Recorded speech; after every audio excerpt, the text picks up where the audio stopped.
Critique of the Gotha Program by Karl Marx. Read by Dessalines. First written in April or early May 1875. From Marx and Engels' Selected Works, as published on Marxist.org. Section. Background. Critique of the Gotha Program is a critique of the draft program of the United Workers' Party of Germany. In this document, Marx addresses the dictatorship of the proletariat, the period of transition from capitalism to communism, the two phases of communist society, the production and distribution of the social goods, proletarian internationalism, and the party of the working class. Lenin later wrote, "The great significance of Marx's explanation is that here too he consistently applies materialist dialectics, the theory of development, and regards communism as something which develops out of capitalism.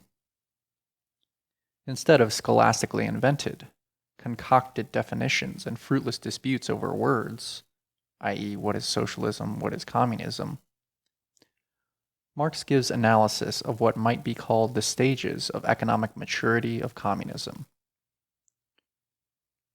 From Engels' Collected Works. Engels wrote a foreword when the document was first published in 1891. Together with the Critique of the Gotha Program, Engels published Marx's letter to Braque, directly bound up with the work. End of background. Critique of the Gotha Program by Karl Marx.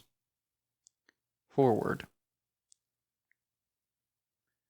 The manuscript published here, the covering letter to Braque as well as the critique of the draft program, was sent in 1875, shortly before the Gotha Unity Congress, to Braque for communication to Geib, Auer, and Bebel, and Liebknecht, and subsequent return to Marx. Since the Halle Party Congress has put the discussion of the Gotha program on the agenda of the party, I think I would be guilty of suppression if I any longer withheld from publicity this important, perhaps the most important, document relevant to this discussion. But the manuscript has yet another and far more reaching significance. Here, for the first time, Marx's attitude to the line adopted by Lassalle in his agitation from the very beginning is clearly and firmly set forth, both as regards Lassalle's economic principles and his tactics. The ruthless severity with which the draft program is dissected here, the mercilessness with which the results obtained are enunciated, and the shortcomings of the draft laid bare, all this today, after 15 years, can no longer give offense. Specific Lassallians now exist only abroad as isolated ruins, and in how the Gotha program was given up, even by its creators, as altogether inadequate. Nevertheless, I have omitted a few sharp personal expressions and judgments where these were immaterial, and replaced them with dots. Marx himself would have done so if he had published the manuscript today. The violence of the language in some passages was provoked by two circumstances. In the first place, Marx and I had been more intimately connected with the German movement than with any other. We were, therefore, bound to be particularly perturbed by the decidedly retrograde step manifested by this draft program. And secondly, we were at that time, hardly 2 years after the Hague Congress of the International, engaged in the most violent struggle against Bakunin and his anarchists, who made us responsible for everything that happened in the labor movement in Germany. Hence, we had to expect that we would also be addled with the secret paternity of this program.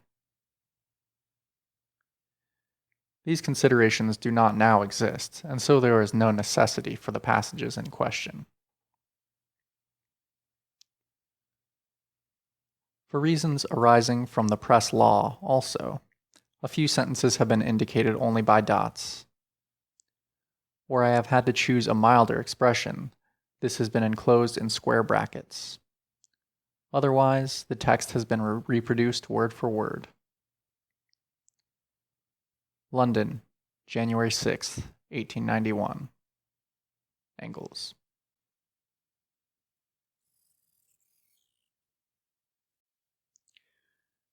Critique of the Gotha Program by Karl Marx. Section. Marx to W. Brack in Brunswick, London, 5th of May, 1875. Dear Brack, when you have read the following critical marginal notes on the Unity Program, would you be so good as to send them on to Geib and Auer, Bebel and Liebknecht for examination? I am exceedingly busy and have to overstep by far the limit of work allowed to me by the doctors. Hence it was anything but a, quote, pleasure to write such a lengthy creed. It was, however, necessary, so that the steps to be taken by me later on would not be misinterpreted by our friends in the party for whom this communication is intended. After the Unity Congress has been held, Engels and I will publish a short statement to the effect that our position is altogether remote from the said program of principle, and that we have nothing to do with it. This is indispensable because the opinion, the entirely erroneous opinion, is held abroad and assiduously nurtured by enemies of the party that we secretly guide from here, the movement of the so-called Eisenach party. In a Russian book, Statism and Anarchy, that has recently appeared, Bakunin still makes me responsible, for example, not only for all the programs, etc., of that party, but even for every step taken by Liebknecht from the day of his cooperation with the People's Party. Apart from this, it is my duty not to give recognition, even by diplomatic silence, to what in my opinion is a thoroughly objectionable program that demoralizes the party. Every step of real movement is more important than a dozen programs. If, therefore, it was not possible, and the conditions of the item did not permit it, to go beyond the Eisenach program, one should simply have concluded an agreement for action against the common enemy. But by drawing up a program of principles, instead of postponing this until it has been prepared for by a considerable period of common activity, one sets up before the whole world landmarks by which it measures the level of the party movement.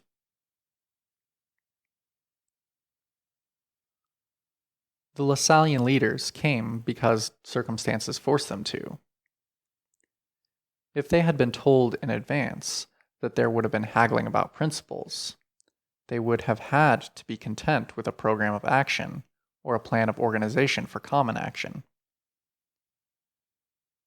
Instead of this, one permits them to arrive armed with mandates, recognizes these mandates on one's part as binding, and thus surrenders unconditionally to those who are themselves in need of help. To crown the whole business, they are holding a Congress before the Congress of Compromise, while one's own party is holding its Congress post festum. One had obviously had a desire to stifle all criticism and to give one's own party no opportunity for reflection. One knows that the mere fact of unification is satisfying to workers, but it is a mistake to believe that this momentary success is not bought too dearly. For the rest, the program is no good, even apart from its sanctification of the Lassallean Articles of Faith. I shall be sending you in the near future the last parts of the French edition of Capital. The printing was held up for a considerable time by a ban of the French government. The thing will be ready this week or the beginning of next week. Have you received the previous 6 parts? Please let me have the address of Bernhard Becker, to whom I must also send the final parts. The bookshop of the Volksstadt has peculiar ways of doing things. Up to this moment, for example, I have not been sent a single copy of the Cologne Communist Trial. With best regards, yours, Karl Marx. End of letter to Brack.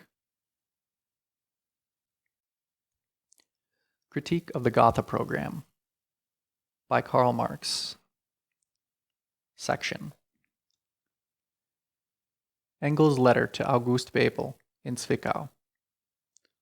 London, March 18th to 28th, 1875. Dear Bebel, I have received your letter of February the 23rd, and am glad to hear that you are in such good bodily health. You ask me what we think of the unification affair. We are, unfortunately, in exactly the same boat as yourself. Neither Liebknecht nor anyone else have let us have any kind of information, and hence we too know only what is in the papers. Not that there was anything in them until a week or so ago, when the draft program appeared. That astonished us not a little, I must say. Our party had so often held out a conciliatory hand to the Lassallians, or at least proffered cooperation, only to be rebuffed so often and so contemptuously by the Hasenclevers, Hasselmans, and Tolks, as to lead any child to the conclusion that, should these gentlemen now come and themselves proffer conciliation, they must be in a hell of a dilemma. Knowing full well what these people are like, however, it behooves us to make the most of that dilemma, and insist on every conceivable guarantee that might prevent these people from restoring, at our party's expense, their shattered reputation in general working-class opinion. They should be given an exceedingly cool and cautious reception, and union be made dependent on the degree of their readiness to abandon their sectarian slogans and their state aid, and to accept in its essentials the Eisenach program of 1869, or an improved edition of it adapted to the present day. Our party has absolutely nothing to learn from the Lassallians in the theoretical sphere, i.e., the crux of the matter where the program is concerned. But the Lassallians doubtless have something to learn from the party. The first prerequisite for union was that they cease to be sectarians, Lassallians, i.e., that, first and foremost, they should, if not wholly relinquish the universal panacea of state aid, at least admit it to be a secondary provisional measure, alongside and amongst many others recognized as possible. The draft program shows that our people, while infinitely superior to the Lassallian leaders in matters of theory, are far from being a match for them where political guile is concerned. Once again, the, quote, honest men have been cruelly done in the eye by the dishonest.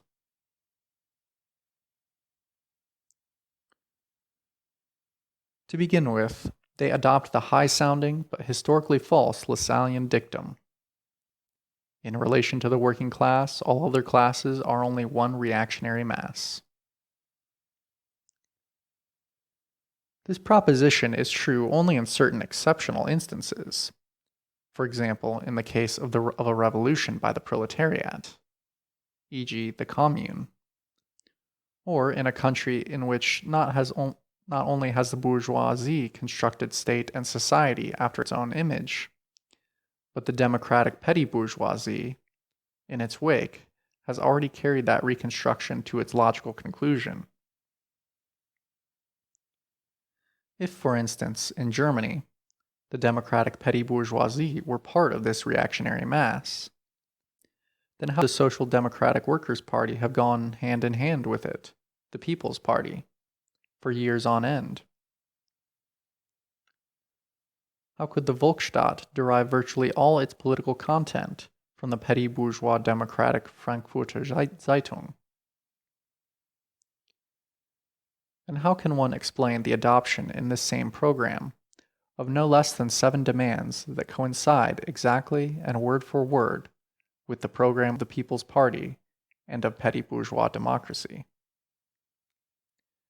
I mean the 7 political demands, 1 to 5 and 1 to 2, of which there is not one that is not bourgeois democratic.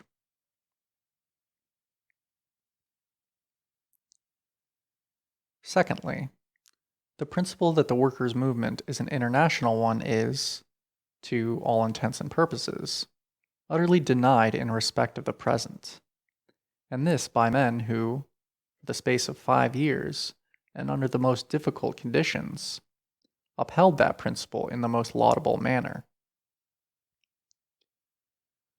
The German workers' position in the van of the European movement rests essentially on their genuinely international attitude during the war. No other proletariat would have behaved so well. And now this principle is to be denied by them at a moment when, everywhere abroad, workers are stressing it all the more by reason of the efforts made by governments to suppress every attempt at its practical application in an organization. And what is left of the internationalism of the workers' movement? The dim prospect, not even of subsequent cooperation among European workers with a view to their liberation. Nay, but a future, quote, international brotherhood of peoples, of your Peace League bourgeois United States of Europe.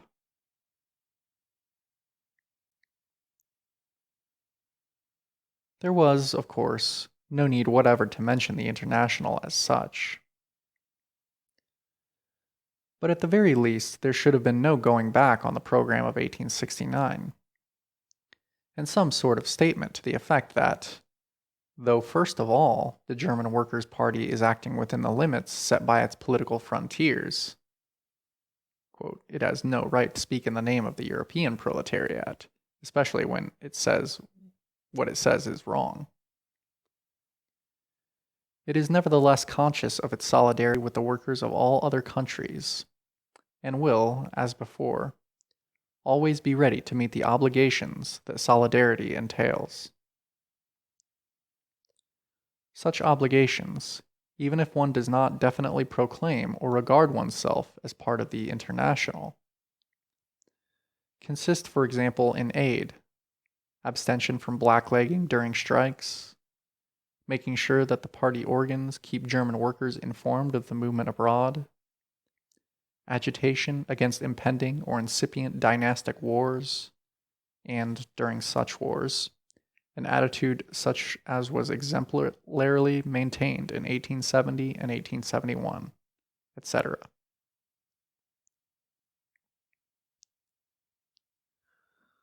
Thirdly, our people have allowed themselves to be saddled with the Lassallean, quote, iron law of wages, which is based on a completely outmoded economic view, namely, that on average the workers receive only the minimum wage because, according to the Malthusian theory of population, there are always too many workers.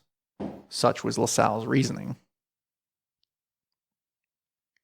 Now, in Capital, Marx has amply demonstrated that the laws governing wages are very complex, that, according to circumstances, now this law, now that, holds sway, that they are therefore by no means iron, but are, on the contrary, elastic, and that the subject really cannot be dismissed in a few words, as Lassalle imagined. Marx's argument, upon which the law Lassalle derived from him and Ricardo, whom he misinterpreted, is based, as that argument appears, for example, on page 5 of the Arbeiterlesebuch, where it is quoted from another pamphlet of Lassalle's, is exhaustively refuted by Marx in the section on accumulation of capital. Thus, by adopting the Lassallean iron law, one commits oneself to a false proposition and false reasoning in support of the same.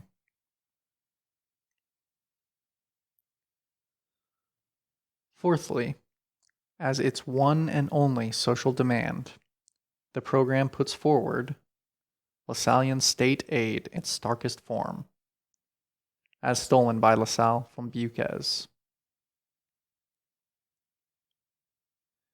And this, after Brack has so ably demonstrated the sheer futility of that demand, after almost all, if not all, of our party speakers have, in their struggle against the Lassalleans, been compelled to make a stand against this state aid. Our party could hardly demean itself further. Internationalism sunk to the level of Armand Gege, socialism to that of the bourgeois Republican Buchez, who confronted the socialists with this demand in order to supplant them. But state aid, in the Lassallean sense of the word, is, after all, at most only one measure among many others for the attainment of an end here lamely described as, quote, paving the way for the solution of the social question. As though in our case there were still a social question that remained unsolved in theory. Thus, if you were to say, the German Workers' Party strives to abolish wage labor, and hence class distinctions, by introducing cooperative production to industry and agriculture and on a national scale, it is in favor of any measure calculated to attain that end. Then no Lassallean could possibly object.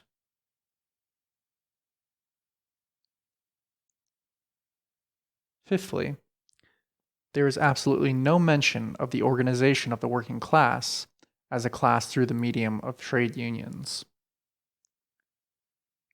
And that is a point of the utmost importance.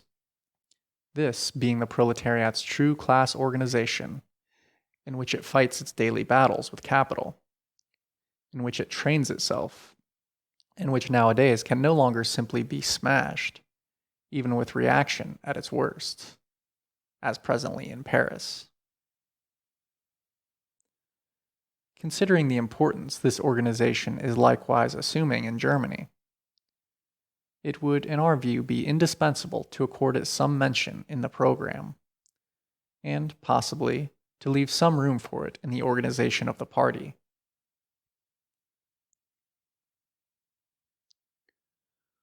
All these things have been done by our people to oblige the Lassalleans. And what have the others conceded?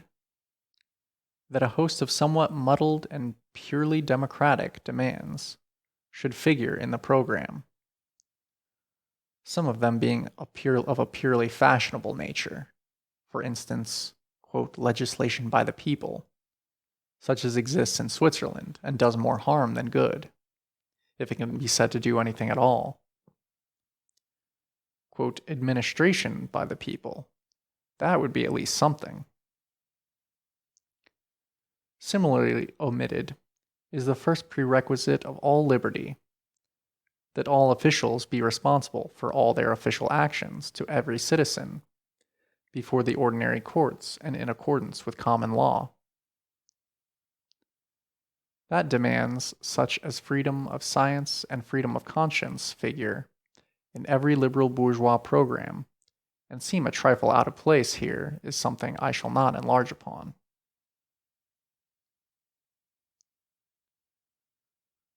The free people's state is transformed into the free state. Grammatically speaking, a free state is one in which the state is free vis-à-vis its citizens, a state, that is, with a despotic government. All of the palaver about the state ought to be dropped, especially after the Commune, which had ceased to be a state in the true sense of the term. The, quote, people state has been flung in our teeth ad nauseum by the anarchists. Although Marx's anti-Proudhon peace, and after it the Communist Manifesto, declare outright that, with the introduction of the socialist order in society, the state will dissolve of itself and disappear. Now, since the state is merely a transitional institution, of which use is made in the struggle, in the revolution, to keep down one's enemies by force, it is utter nonsense to speak of a free people's state, so long as the proletariat still makes use of the state. It makes use of it, not for the purpose of freedom, but of keeping down its enemies. And as soon as there can be any question of freedom, the state as such ceases to exist. We would therefore suggest that Gemeinwesen, commonality, be universally substituted for state. It is a good old German word that can very well do service for the French commune. Quote, the elimination of all social and political inequality, rather than, quote, the abolition of all class distinctions, is similarly a most dubious expression. As between one country, one province, and even one place and another, living conditions will always evince a certain inequality, which may be reduced to a minimum, but never wholly eliminated. The living conditions of alpine dwellers will always be different from those of the plainsmen. The concept of a socialist society as a realm of equality is a one-sided French concept deriving from the old liberty, equality, fraternity, a concept which was justified in that, in its own time and place, it signified a phase of development, but which, like all the one-sided ideas of earlier socialist schools, ought now to be superseded, since they produce nothing but mental confusion, and more accurate ways of presenting the matter have been discovered. I shall desist, although almost every word in this program, a program which is, moreover, insipidly written, lays itself open to criticism. It is such that, should it be adopted, Marx and I could never recognize a new party set up on that basis, and shall have to consider most seriously what attitude, public as well as private, we should adopt towards it. Remember that abroad we are held responsible for any and every statement and action of the German Social Democratic Workers' Party, e.g. by Bakunin in his work Statehood and Anarchy, in which we are made to answer for every injudicious word spoken or written by Liebknecht since the inception of the Demokratisches Wochenblatt.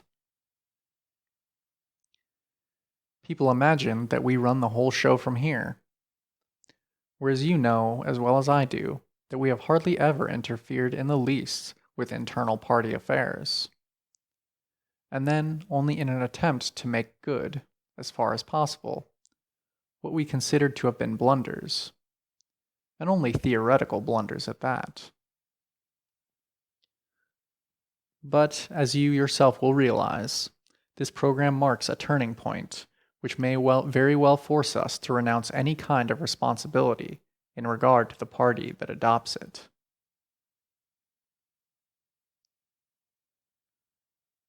Generally speaking, less importance attaches itself to the official program of a party than to what it does. But a new program is after all a banner planted in the public, and the outside world judges the party by it. Hence, whatever happens, there should be no going back, as there is here on the Eisenach program. It should further be considered what the workers of other countries will think of this program. what impression will be created by this genuflection on the part of the entire German socialist proletariat before Lassalleanism?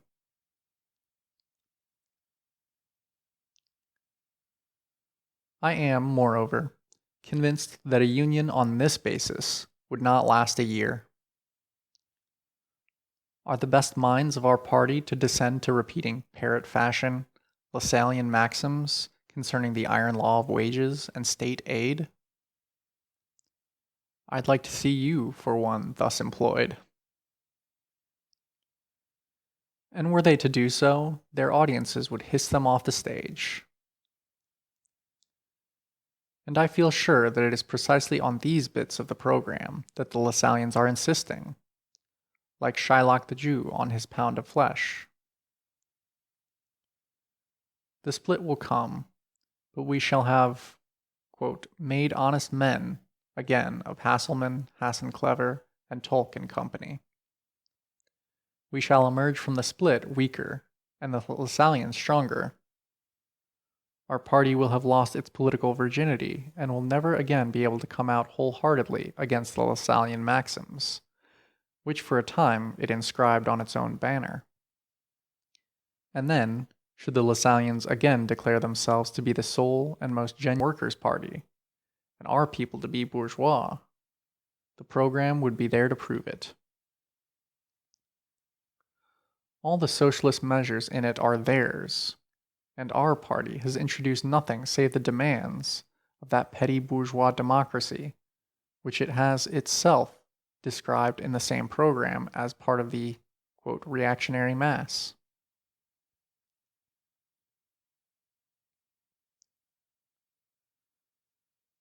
I had held this letter back in view of the fact that you would only be released on April the 1st, in honor of Bismarck's birthday, not wanting to expose it to the risk of interception in the course of an attempt to smuggle it in.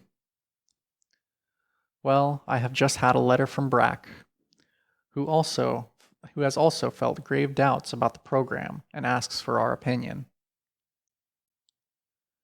I shall therefore send this letter to him for forwarding, so that he can read it without my having to write the whole thing over again. I have, by the way, also spoken my mind to Ram, to Liebknecht. I wrote but briefly. I cannot forgive his not having told us a single word about the whole business, whereas Ram and the others believed he had given us exact information, until it was, in a manner of speaking, too late. True, this has always been his wont, hence the large amount of disagreeable correspondence which we, both Marx and myself, have had with him.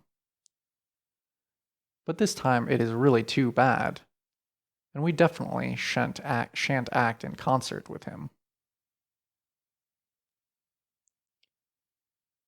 Do see that you manage to come here in the summer.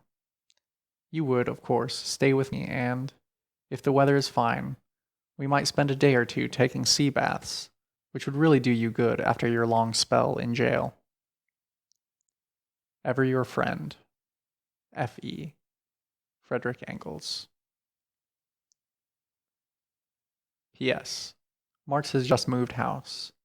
He is living at 41 Maitland Park, Crescent, Northwest London. Introduction.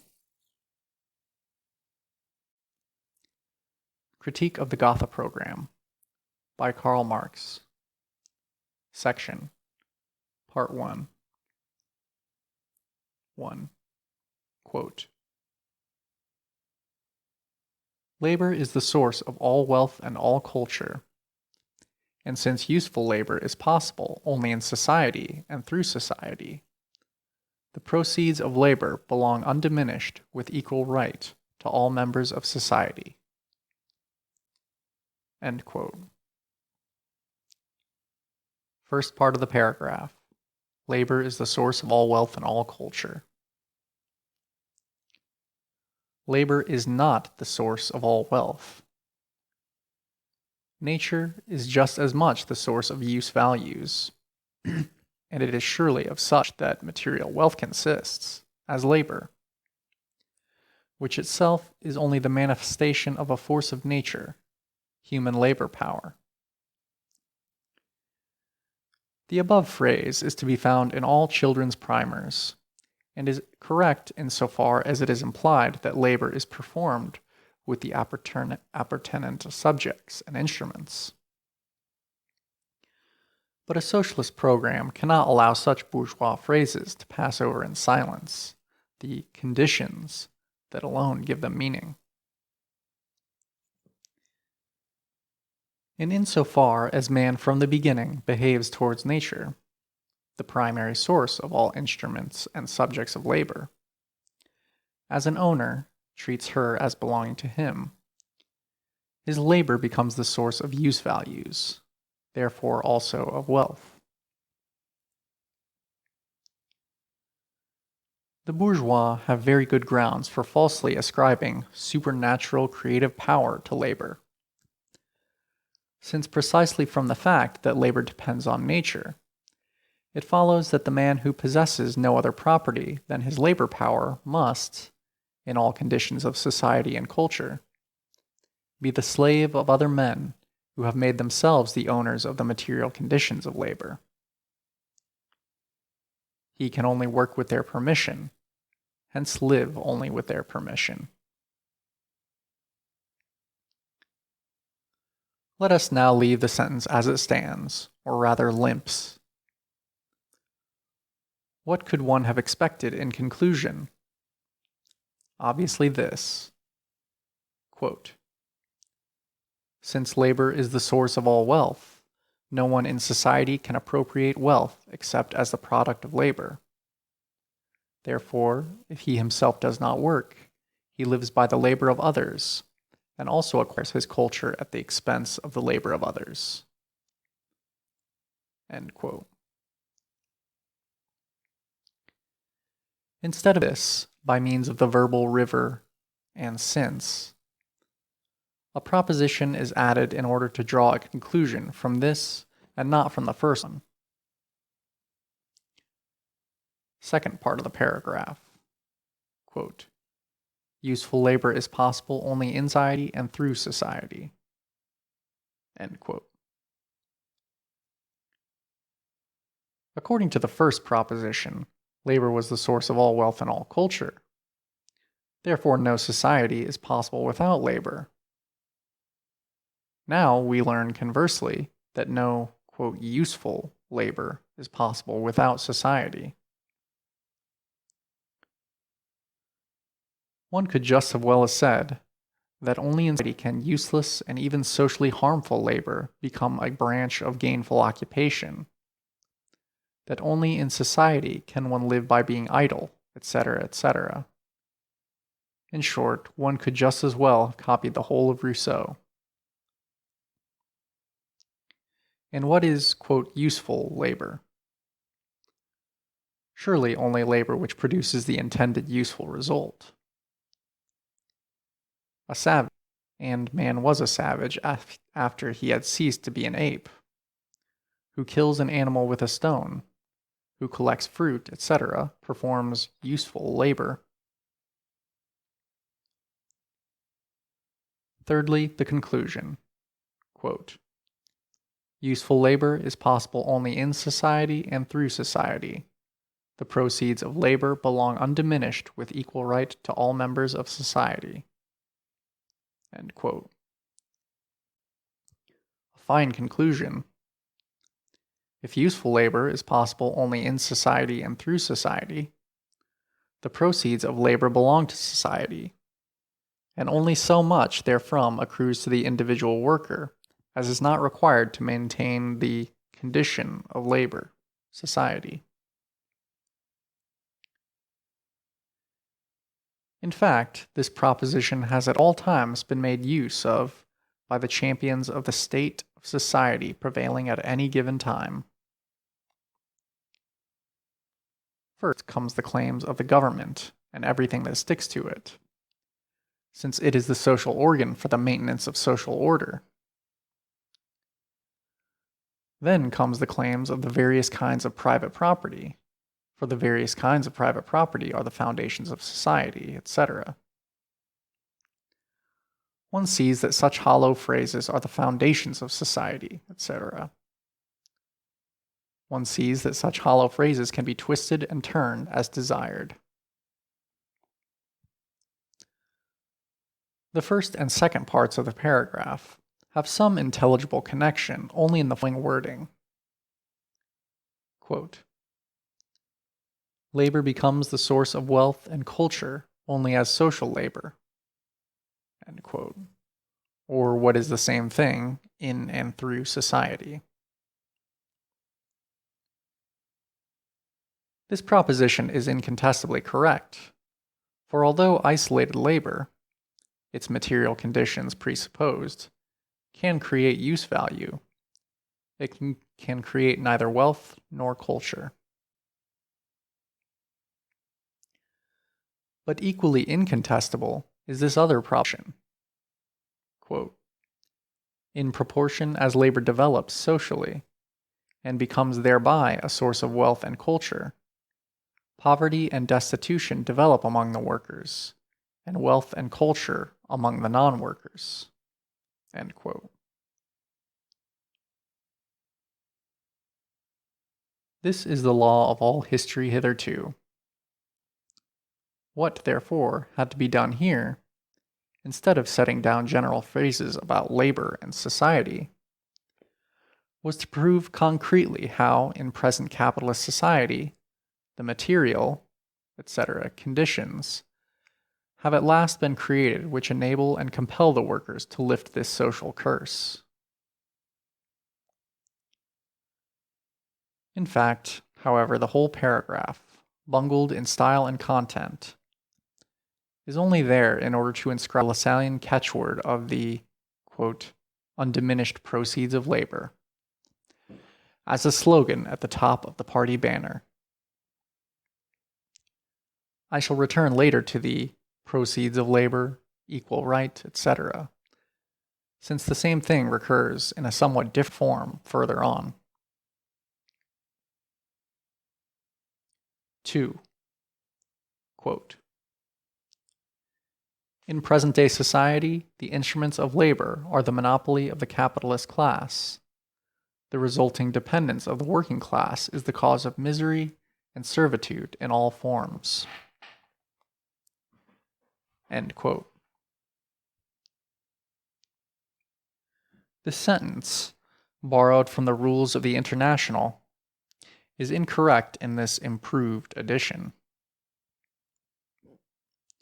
In present-day society, the instruments of labor are the monopoly of the landowners. The monopoly of property in land is even the basis of the monopoly of capital and the capitalists. In the passage in question, the rules of the International do not mention either one or the other class of monopolists. They speak of the, quote, monopolizer of the means of labor, that is, the sources of life. The addition, sources of life, makes it sufficiently clear that land is included in the instruments of labor. The correction was introduced because Lassalle, for reasons now generally known, attacked only the capitalist class and not the landowners. In England, the capitalist class is usually not even the owner of the land on which the factory stands. 3. Quote, the emancipation of labor demands the promotion of the instruments of labor to the common property of society, and the cooperative regulation of the total labor, with a fair distribution of the proceeds of labor.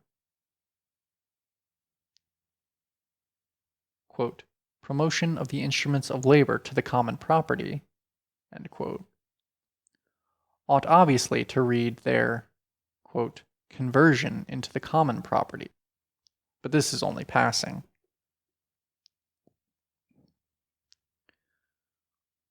What are the proceeds of labor?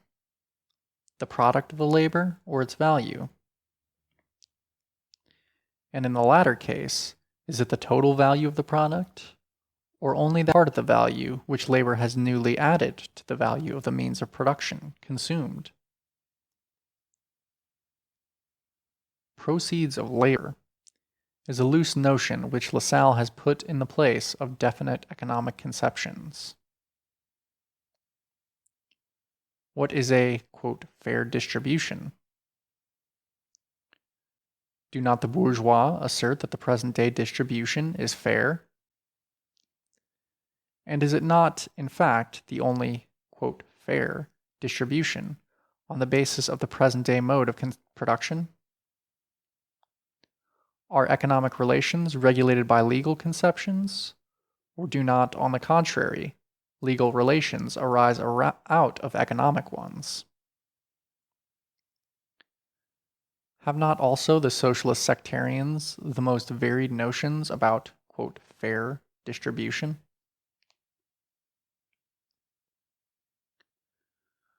To understand what is implied in this connection by the phrase fair distribution, we must first take the first paragraph and this one together.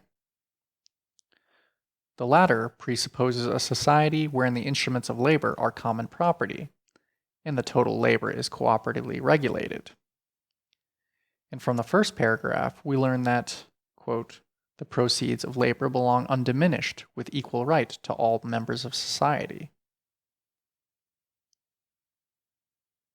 To all members of society? To those who do not work as well? What remains then of the undiminished proceeds of labor? Only to those members of society who work? What remains then of the equal right of all members of society? But all members of society and equal right are obviously mere phrases. The kernel consists in this, that in this communist society, every worker must receive the, quote, undiminished Lassallean, quote, proceeds of labor. Let us take, first of all, the words proceeds of labor, in the sense of the product of labor. Then the cooperative proceeds of labor are the total social product. From this must now be deducted, first, cover for the replacement of the means of production used up. Second, additional portion for the expansion of production. Third, reserve or insurance funds to provide against accidents, dislocations caused by natural calamities, etc. These deductions from the undiminished proceeds of labor are an economic necessity, and their magnitude is to be determined according to the available means and forces, and partly by computation of probabilities, but they are in no way calculable by equity.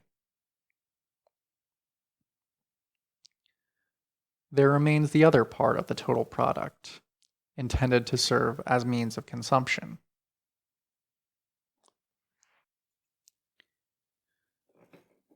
Before this is divided among the individuals, there has to be deducted again from it, first, the general cost of administration not belonging to production.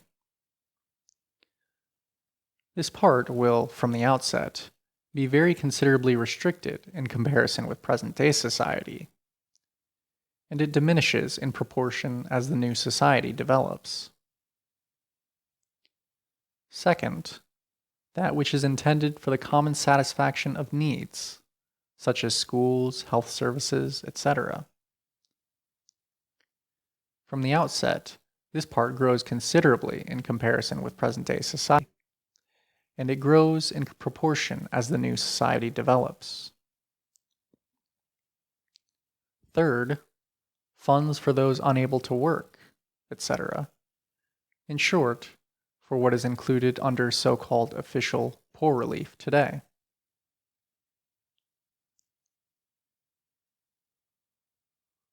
Only now do we come to the, quote, distribution, which the program, under Lassallean influence, alone has in view in its narrow fashion, namely, to that part of the means of consumption which is divided among the individual producers of the cooperative society. The, quote, undiminished proceeds of labor have already unnoticeably become converted into the diminished proceeds. Although what the producer is deprived of in his capacity as a private individual benefits him directly or indirectly in his capacity as a member of society.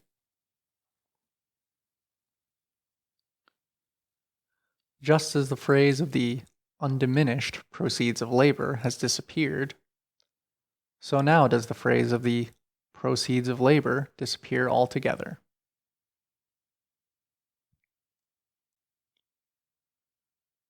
Within the cooperative society based on common ownership of the means of production, the producers do not exchange their products. Just as little does the labor employed on the products appear here as the value of these products, as a material quality possessed by them, since now, in contrast to capitalist society, individual labor no longer exists in an indirect fashion, but directly as a component part of total labor. The phrase proceeds of labor, objectionable also today on account of its ambiguity, thus loses all meaning.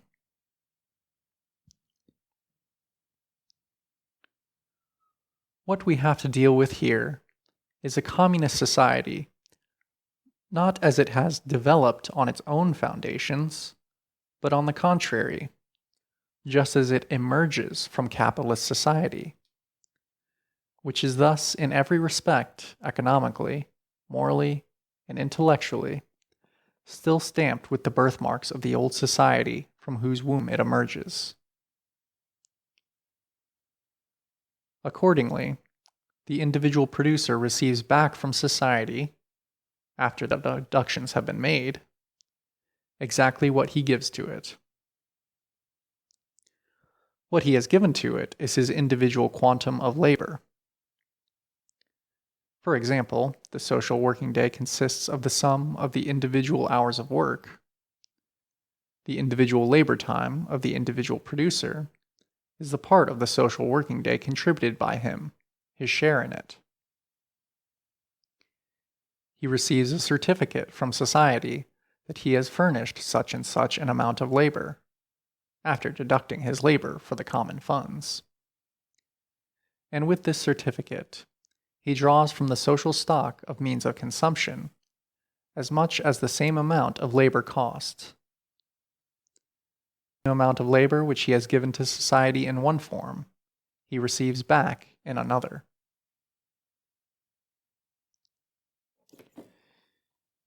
Here, obviously, the same principle prevails as that which regulates the exchange of commodities, as far as this is exchange of equal values. Content and form are changed, because under the altered circumstances, no one can give anything except his labor, and because, on the other hand, nothing can pass to the ownership of individuals except individual means of consumption.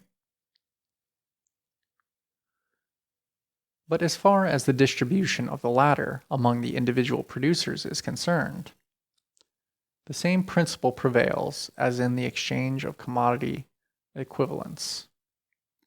A given amount of labor in one form is exchanged for an equal amount of labor in another form.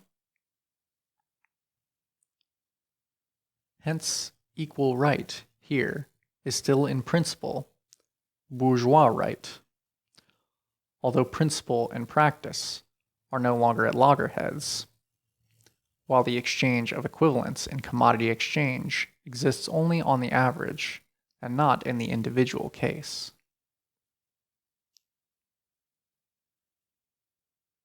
In spite of this advance, this equal right is still constantly stigmatized by a bourgeois limitation.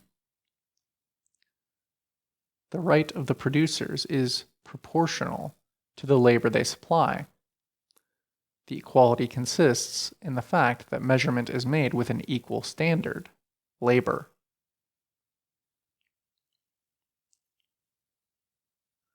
But one man is superior to another physically or mentally and supplies more labor in the same time, or can labor for a long time. And labor, to serve as a measure, must be defined by its duration or intensity. Otherwise, it ceases to be a standard of measurement. This equal right is an unequal right for unequal labor. It recognizes no class differences, because everyone is only a worker like everyone else. But it tacitly recognizes unequal individual endowment, and thus productive capacity, as a natural privilege. It is therefore a right of inequality in its content, like every right. Right, by its very nature, can consist only in the application of an equal standard. But unequal individuals, and they would not be different individuals if they were not unequal, are measurable only by an equal standard insofar as they are brought under an equal point of view, are taken from one definite side only. For instance, in the present case, are regarded only as workers, and nothing more is seen in them, everything else is being ignored. Further, one worker is married, another is not. One has more children than another, and so on and so forth. Thus, with an equal performance of labor, and hence an equal in the social consumption of a fund, one will in fact receive more than another. One will be richer than another, and so on. To avoid all these defects, right, instead of being equal, would have to be unequal. But these defects are inevitable in the first phase of communist society, as it is when it has just emerged after prolonged birth pangs from capitalist society. Right can never be higher than the economic structure of society and its cultural development conditioned thereby.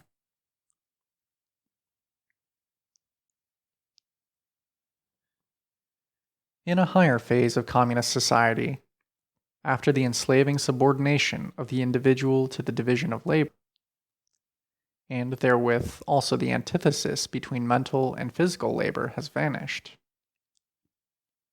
After labor has become only a means of life, but life's prime want. After the productive forces have also increased with the all-around development of the individual, and all the springs of operative wealth flow more abundantly.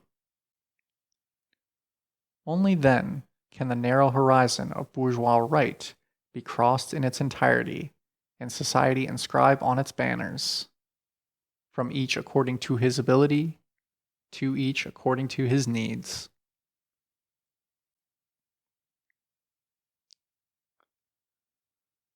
I have dealt more at length with the undiminished proceeds of labor, on the one hand, and with equal right and fair distribution on the other, in order to show what a crime it is to attempt, on the one hand, to force on our party again, as dogmas, ideas which in a certain period had some meaning, but have now become obsolete verbal rubbish, while again perverting, on the other, the realistic outlook, which it cost so much effort to instill into the party, but which has now taken root in it, by means of ideological nonsense about right and other trash so common among the Democrats and French socialists.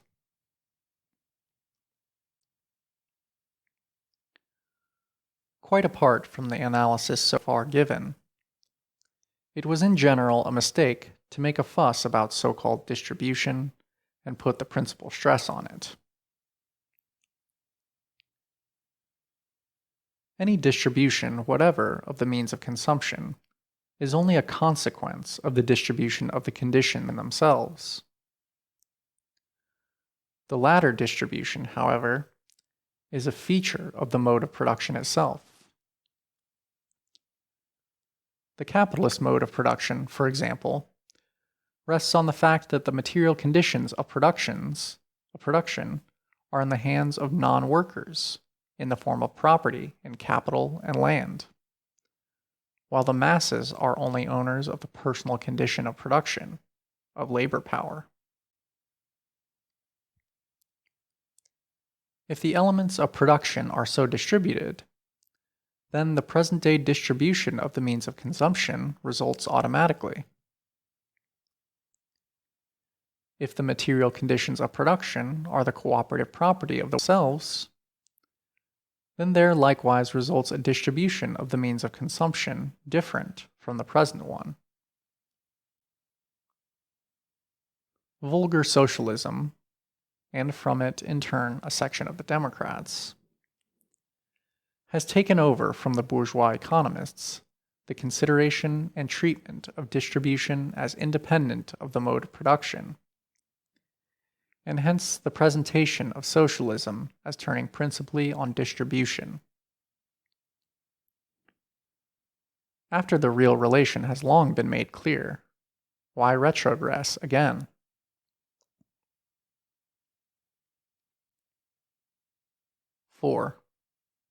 Quote,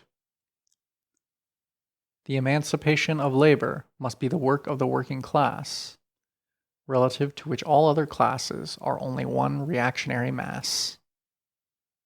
End quote. The first strophe is taken from the introductory words of the Rules of the International, but, quote, improved. There it said, quote, the emancipation of the working class must be the act of the workers themselves. Here, on the contrary, the working class has to emancipate what? Labor. Let him understand who can.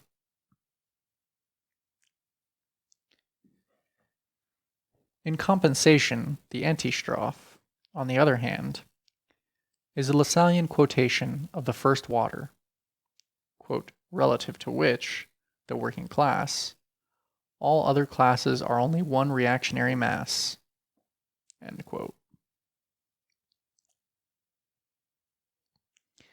In the Communist Manifesto, it is said, quote, of all the classes that stand face to face with the bourgeoisie today, the proletariat alone is a really revolutionary class. The other classes decay and finally disappear in the face of modern industry. The proletariat is its special and essential product. End quote. The bourgeoisie is here conceived as a revolutionary class, as the bearer of large-scale industry, relative to the feudal lords and the lower middle class, who desire to maintain all positions that are the creation of obsolete modes of production. Thus, they do not form, together with the bourgeoisie, quote, only one reactionary mass. On the other hand, the proletariat is revolutionary relative to the bourgeoisie, because, having itself grown up on the basis of large-scale industry, it strives to strip off from production the capitalist character that the bourgeoisie seeks to perpetuate. But the manifesto adds that the lower middle class is becoming revolutionary in view of its impending transfer to the proletariat. From this point of view, therefore, it is again nonsense to say that it, together with the bourgeoisie, and with the feudal lords into the bargain, form only one reactionary mass, relative to the working class. Has one proclaimed to the artisan, small manufacturers, etc., and peasants during the last elections, relative to us, you, together with the bourgeoisie and feudal lords, form one reactionary mass? Lassalle knew the Communist Manifesto by heart, as his faithful followers knows the Gospels written by him. If, therefore, he has falsified it so grossly, this has occurred only to put a good color on his alliance with the absolutists and feudal opponents against the bourgeoisie.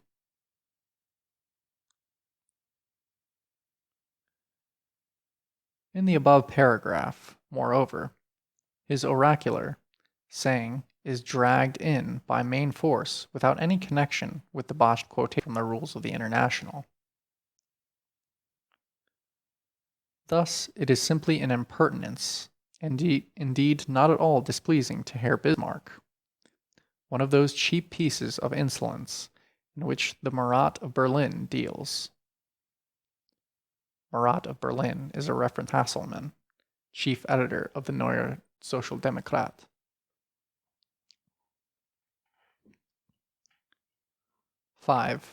Quote, the working class strives for its emancipation, first of all within the framework of the present-day national states, conscious that the necessary result of its efforts, which are common to the workers of all civilized countries, will be the international brotherhood of all peoples. End quote. Lassalle, in opposition to the Communist Manifesto and to all earlier socialism, conceived the workers' movement from the narrowest national standpoint. He is being followed in this, and that after the work of the International. It is altogether self-evident that, to be able to fight at all, the working class must organize itself at home as a class, and that its own country is the immediate arena of its struggle, insofar as its class struggle is national, not in substance, but, as the Communist Manifesto says, in form. But the, quote, framework of the present-day national state, for instance, the German Empire, is itself, in its turn, economically, within the framework of the world market, politically within the framework of the system of states. Every businessman knows that German trade is at the same time foreign trade, and the greatness of Herr Bismarck consists, to be sure, precisely in his pursuing a kind of international policy. And to what does the German Workers' Party reduce its internationalism? To the consciousness that the result of its efforts will be, quote, the international brotherhood of peoples, a phrase borrowed from the Bourgeois League of Peace and Freedom, which is intended to pass as equivalent to the international brotherhood of working classes in the joint struggle against the ruling classes and their governments. Not a word, therefore, about the international functions of the German working class. And it is thus that it is to challenge its own bourgeoisie, which is already linked up in brotherhood against it with the bourgeois of all other countries, and Herr Bismarck's international policy of conspiracy.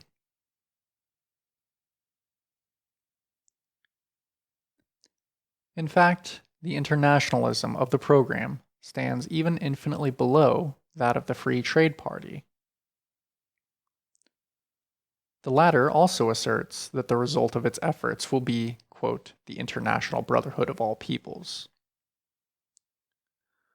But it also does something to make international trade international, and by no means contents itself with the consciousness that all people are carrying on trade at home.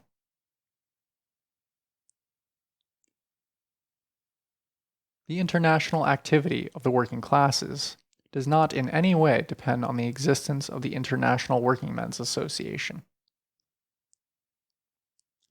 This was only the first attempt to create a central organ for the activity, an attempt which was a lasting success on account of the impulse which gave it, but which was no longer realizable in its historical form after the fall of the Paris Commune.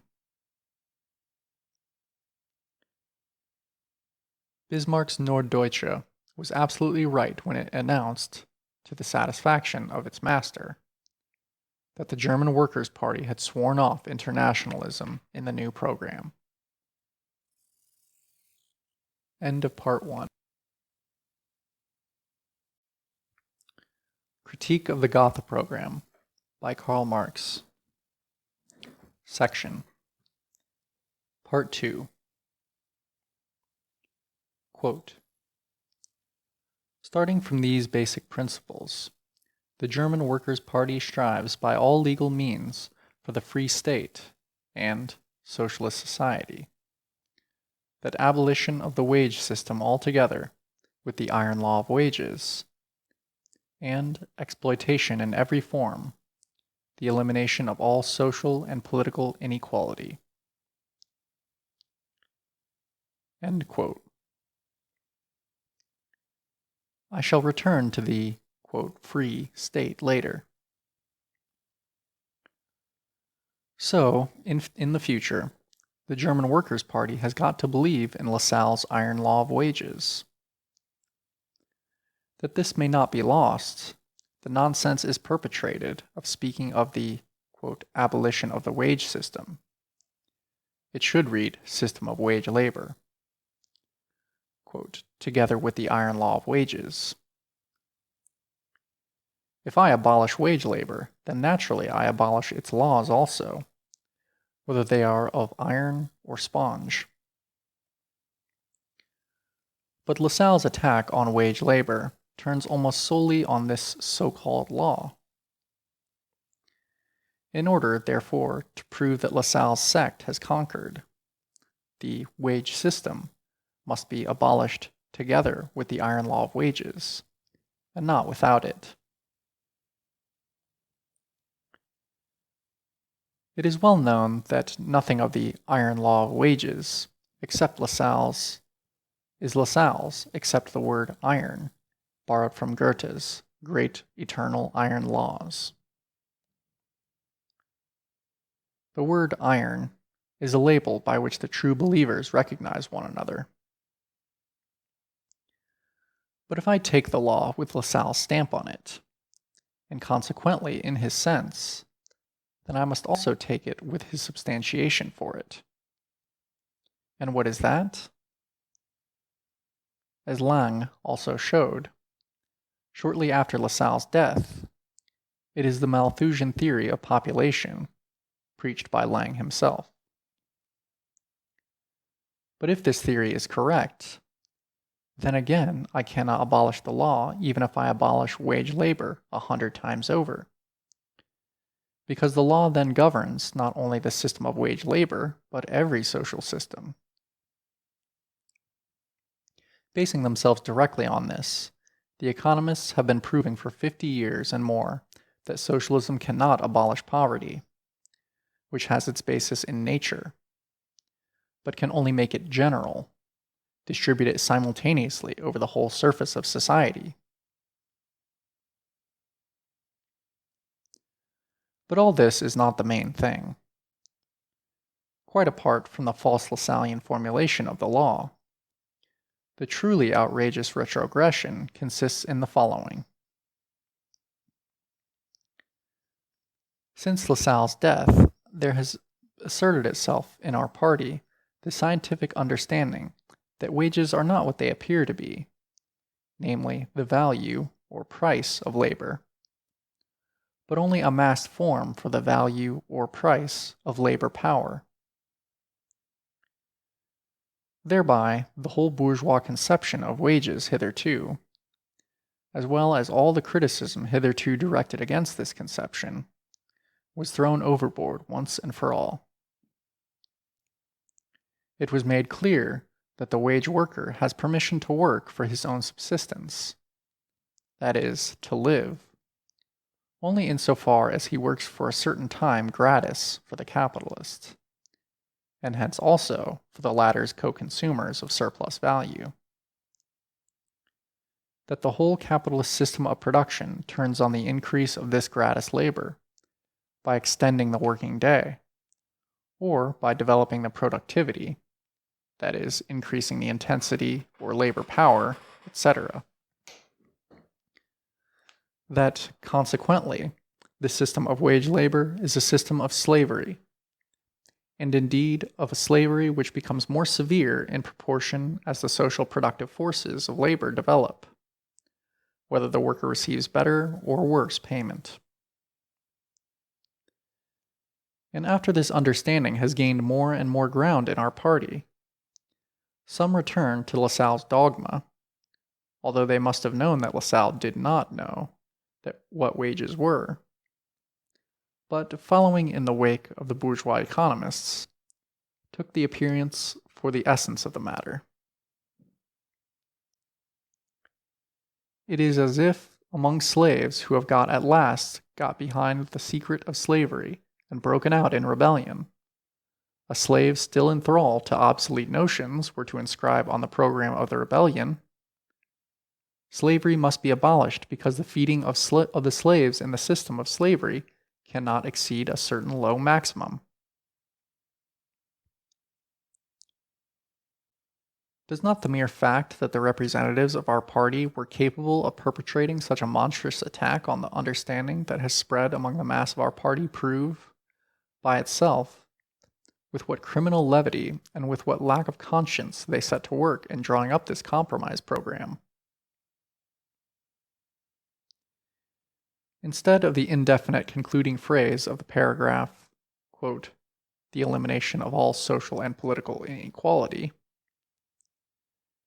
it ought to have been said that with the abolition of class distinctions, all social and political inequality arising from them would disappear of itself. End of part 2.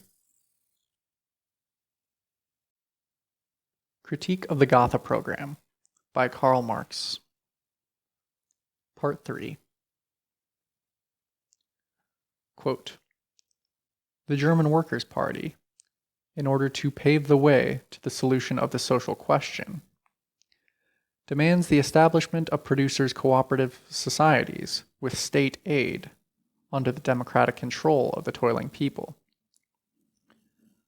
The producers' cooperative societies are to be called into being for industry and agriculture on such a scale that the socialist organization of the total labor will arise from them." End quote. After the Lassallean iron law of wages, the physic of the profit, the way to it is, quote, "paved in worthy fashion." In place of the existing class struggle appears a newspaper scribbler's phrase, "the social question," to the solution of which one paves the way. Instead of arising from the revolutionary process of transformation of society, the, quote, "socialist organization of the total labor," quote, arises from the, quote, "state aid" that the state gives to the producers' cooperative societies, and which the state, not the workers, calls into being. It is worthy of Lassalle's imagination that with state loans one can build a new society just as well as a new railway. From the remnants of a sense of shame, state aid has been put under the democratic control of the, quote, "toiling people." In the first place, the majority of the toiling people in Germany consists of peasants, not proletarians. Second, quote, "democratic" means in German volkswirtschaftlich, by rule of the people. But what does control by the rule of the people of the toiling people mean? And particularly in the case of a toiling people which, through these demands that it puts to the state, expresses its full consciousness that it neither rules nor is ripe for ruling. It would be superfluous to deal here with the criticism of the recipe presented by Bucquet's in the reign of Louis Philippe, in opposition to the French socialists, and accepted by the reactionary workers of the Atelier. The chief offense does not lie in having inscribed this specific nostrum in the program, but in taking, in general, a retrograde step from the standpoint of a class movement to that of a sectarian movement. That the workers desire to establish the conditions for cooperative production on a social scale, and first of all on a national scale in their own country, only means that they are working to revolutionize the present conditions of production, and it has nothing in common with the foundation of cooperative societies with state aid. But as far as the present cooperative societies are concerned, they are of value only insofar as they are the independent creations of the workers, and not protégés of either of the governments or of the bourgeois. End of part 3. Critique of the Gotha Program by Karl Marx. Part 4. I come now to the democratic section. A, quote, the free basis of the state. First of all, according to 2, the German Workers' Party strives for, quote, the free state. Free state, what is this? It is by no means the aim of the workers, who have got rid of the narrow mentality of humble subjects, to set the state free. In the German Empire, the state is almost as free as in Russia.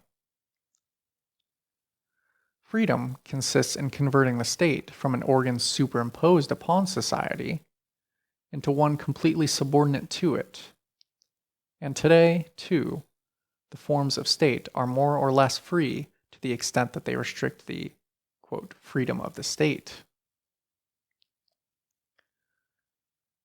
The German Workers' Party, at least if it adopts the program, shows that its socialist ideas are not even skin deep, in that instead of treating existing society, and this holds good for any future one, as the basis of the existing state, or of the future state in the case of future society,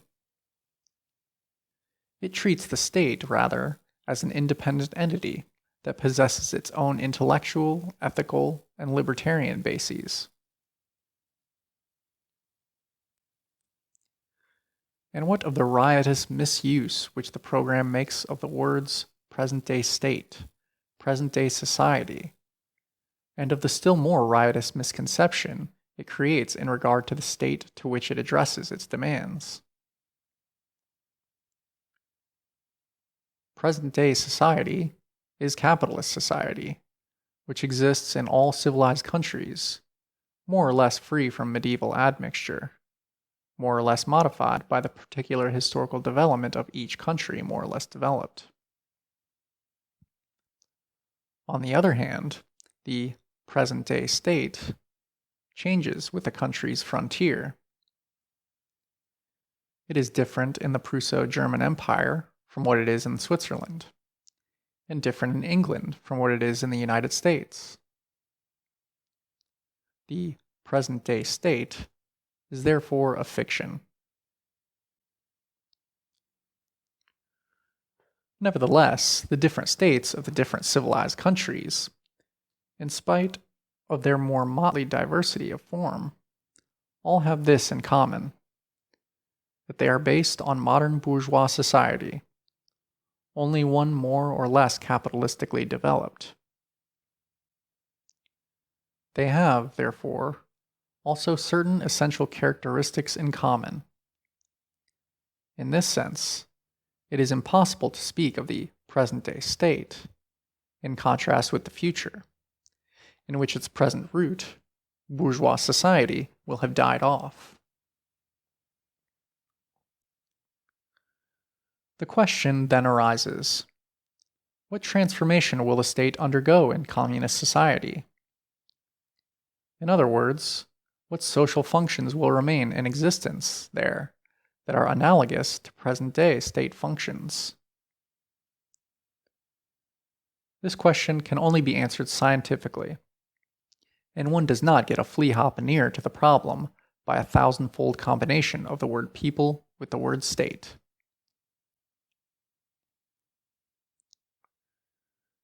Between capitalist and communist society, there lies the period of the revolutionary transformation of the one into the other.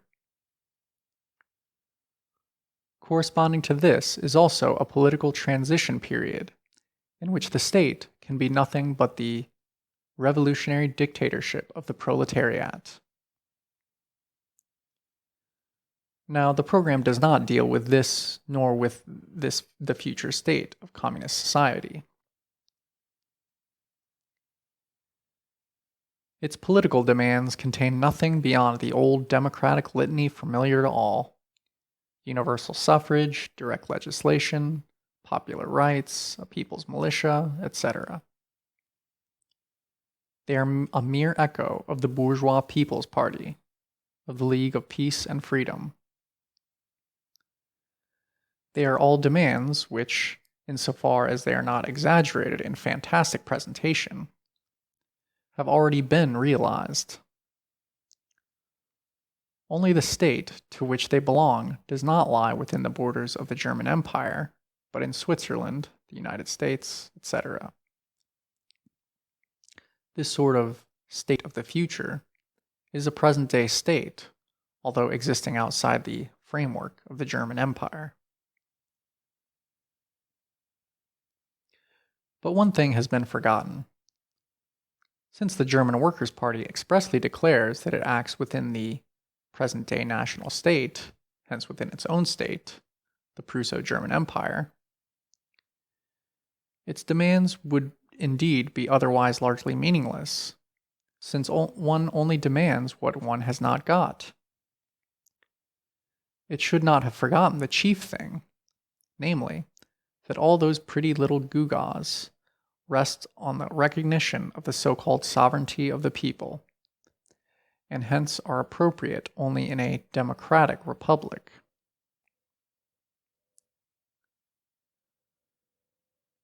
Since one has not the courage, and wisely so, for the circumstances demand caution, to demand the democratic republic, as the French workers' programs did under Louis Philippe and under Louis Napoleon did, one should not have resorted either to the subterfuge, neither quote, honest nor decent, of demanding things which have meaning only in a democratic republic from a state which is nothing but a police-guarded military despotism, embellished with parliamentary forms, alloyed with a feudal admixture, already influenced by the bourgeoisie and bureaucratically carpentered. And then to assure this state into the bargain that one imagines one will be able to force such things upon it by legal means.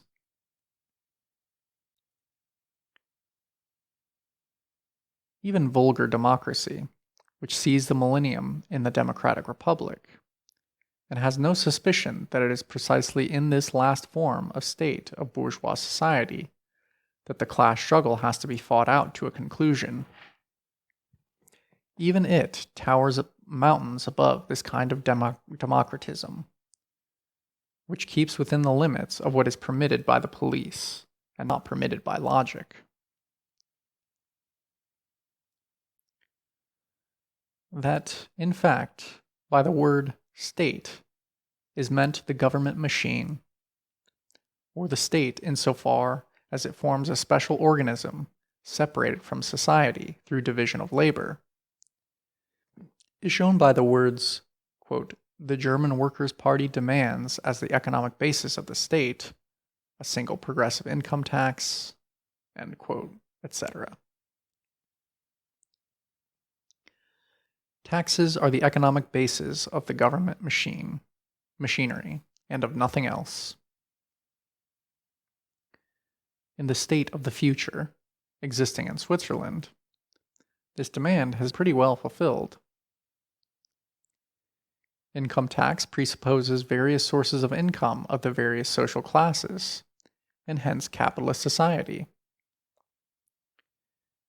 It is, therefore, nothing remarkable that the Liverpool financial reformers, bourgeois headed by Gladstone's brother, are putting forward the same demand as the program. B. Quote, the German Workers' Party demands as the intellectual and ethical basis of the state 1. Universal and equal elementary education by the state, universal compulsory school attendance, free instruction. End quote. Equal elementary education?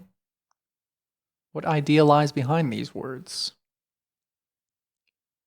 Is it believed that in present-day society, and it is only with this one has to deal, education can be equal for all classes?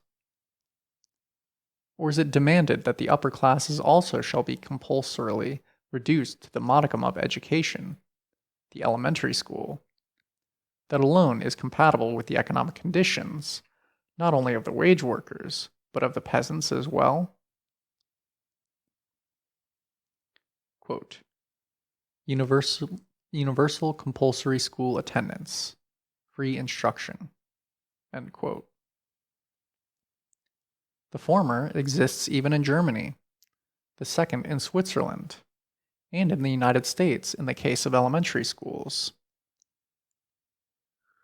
If in some states of the latter country higher education institutions are also, quote, free, that only means, in fact, defraying the cost of education of the upper classes from the general tax receipts.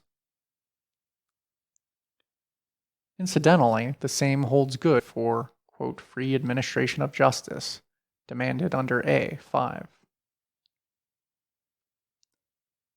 The administration of criminal justice is to be had free everywhere.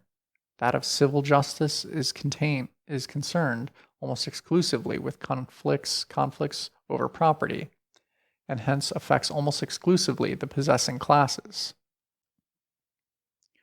Are they to carry on their litigation at the expense of the national coffers?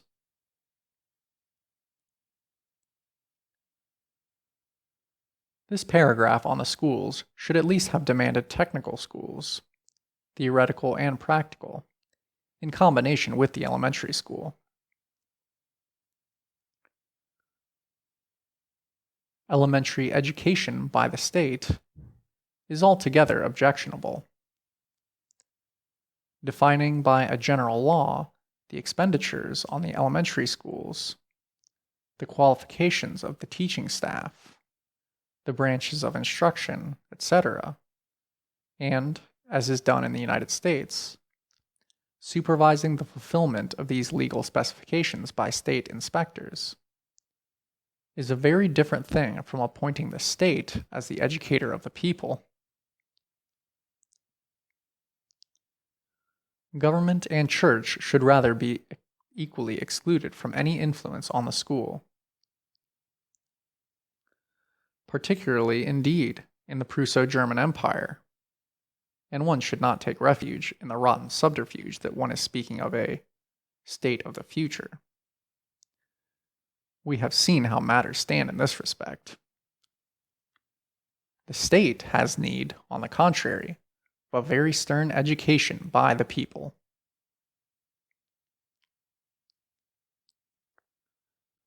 But the whole program, for all its democratic clang, is tainted through and through by the Lassallean sect's servile belief in the state, or, what is no better, by a democratic belief in miracles. Or rather, it is a compromise between these two kinds of belief in miracles, both equally remote from socialism. Freedom of science, says paragraph on the Prussian Constitution. Why then here? Freedom of conscience. If one desired, at this time of the Kulturkampf, to remind liberalism of its old catchwords, it surely could have been done only in the following form.